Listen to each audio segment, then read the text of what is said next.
ఇవాళ చెప్పండి, ప్రతి నియోజకవర్గానికి ఒక ప్రణీతరావు ఉన్నారు. ఇవాళ పక్కన తెలంగాణ రాష్ట్రంలో చూస్తా ఉన్నాం. అక్కడ ఫోన్ ట్యాపింగ్ వ్యవహారం ఏ విధంగా ప్రకంపనలకు కలిగిస్తా ఉన్నాయో. కీలకమైన ఉన్నత పోలీస్ అధికారులంతా కూడా చాలా మంది విదేశాలకు వెళ్లారు. చాలా మంది విదేశాల నుంచి రప్పించబడుతున్నారు. చాలా మంది సీనియర్ అధికారులు ఇవాళ అక్కడ police యంత్రాంగంతో ప్రశ్నించబడుతున్నారు.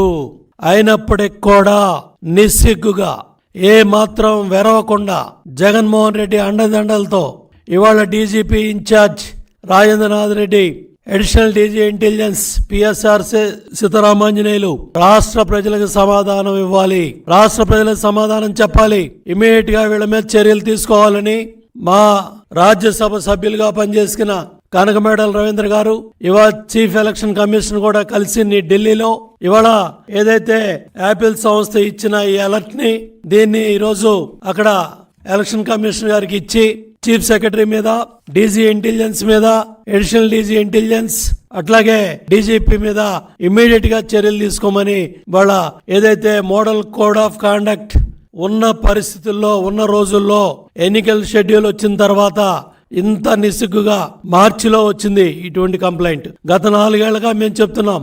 Z+ category Chandrababu Naidu గారి కుటుంబ సభ్యుడు లోకేష్ బాబు, మరి వాళ్ళ ఇటువంటి ఫోన్లు కూడా తాడేపల్లి ప్యాలెస్ కేంద్రంగా ఉన్నతాధికారుల అండదండలతో పెగాసిస్ సాఫ్ట్వేర్ ను ఉపయోగించి ఈ దుర్మార్గాలకి జగన్మోహన్ రెడ్డి ప్రభుత్వం పాల్పడతా ఉంది. చాలా సార్లు మేము చెప్పాం.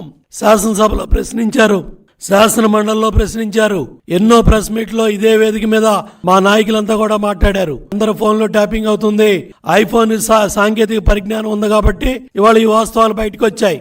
ఇదే సాంకేతిక పరిజ్ఞానం లేని మిగతా ఫోన్లన్నీ కూడా ఎంతమంది ఫోన్లు ట్యాప్ అవుతున్నాయి, ఎంతమంది అధికారులు ఫోన్లు ట్యాప్ అవుతున్నాయి, ఎంతమంది న్యాయమూర్తులు ఫోన్లు ట్యాప్ అవుతున్నాయి, జ్యుడిషియల్ అధికారులు ఫోన్లు ట్యాప్లు అవుతున్నాయి, ఎలక్షన్ కమిషన్ సంబంధించిన ముఖ్య అధికారులు ఫోన్లు కూడా ట్యాప్ చేస్తున్నారని దినపత్రికలో వచ్చిన వార్తలు కూడా ఈ రాష్ట్ర ప్రజలు చూశారు. దాని మీద నోరు మెదపలేదు జగన్ రెడ్డి ప్రభుత్వం. పెగాసిస్ సాఫ్ట్వేర్ ను ఉపయోగించి ప్రధాన ప్రతిపక్ష నాయకులు తెలుగుదేశం, జనసేన, బీజేపీ, ఇవాళ బీజేపీ అధ్యక్షులు పురంధేశ్వరి గారి ఫోన్ దగ్గర నుంచి జనసేన పవన్ కళ్యాణ్ గారి దగ్గర నుంచి ప్రతి ఒక్కళ్ళ ఫోన్ ను కూడా తాడేపల్లి ప్యాలెస్ కేంద్రంగా డీజీపీ అండదండలతో అడిషనల్ డీజీ ఇంటెలిజెన్స్ ఆంజనేయుల ఆధ్వర్యంలో కొంతమంది డిఎస్పీలు చాలా స్పష్టంగా వాళ్ళ పేర్లు కూడా నేమ్ చేశాం. నరేందర్ రెడ్డి, రవీందర్ రెడ్డి, వేణుగోపాల్ రెడ్డి, కొంతమంది పోలీస్ అధికారులు, డిఎస్పీలు, కింద స్థాయి అధికారులు, పై స్థాయి అధికారులు అందరూ కూడా కలిసి ఈ ఫోన్ ట్యాపింగ్ కుంభకోణంలో ఉన్నారు.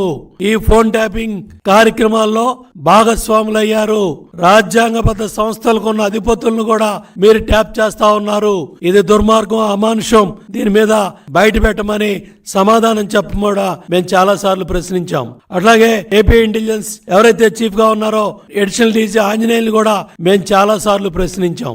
వైసీపీ మంత్రులు గుడివాడ అమర్నాథ్ దగ్గర నుంచి, రామచంద్రారెడ్డి దగ్గర నుంచి వాళ్ళు కూడా మా ఫోన్లు కూడా ట్యాప్ అవుతున్నాయని కొంతమంది మంత్రులు, ఎమ్మెల్యేలు కూడా బయటకు వచ్చి మాట్లాడినా కూడా ప్రభుత్వం నోరు మెదపలేదు. ఇప్పుడు ఈ వాస్తవాలన్నీ కూడా బట్టబయలవుతా ఉన్నాయి. ఈరోజు నారా లోకేష్ బాబు ఫోన్ ట్యాప్ జరుగుతూ ఉన్న విషయాన్ని యాపిల్ సంస్థకున్న అత్యాధునిక సాంకేతిక పరిజ్ఞానంతో వాళ్ళు ఈరోజు ఈ వాస్తవాల్ని బయట ప్రపంచానికి తెలియజేశారు. ఏదైతే ఈ urgent security alert for Nara Lokesh @gmail.com చాలా క్లియర్ గా యాపిల్ సంస్థ పంపించింది. దీనికి ఏం సమాధానం చెప్తారు ముఖ్యమంత్రి జగన్మోహన్ రెడ్డి? తాడేపల్లి ప్యాలెస్ కేంద్రంగా ఫోన్ ట్యాపింగ్ జరుగుతుందని ఆనాడు వైసీపీ ఎమ్మెల్యేగా ఉన్న కోటమిరెడ్డి శ్రీధర్ రెడ్డి చాలా స్పష్టంగా రాష్ట్ర ప్రజలకు తెలియజేశారు.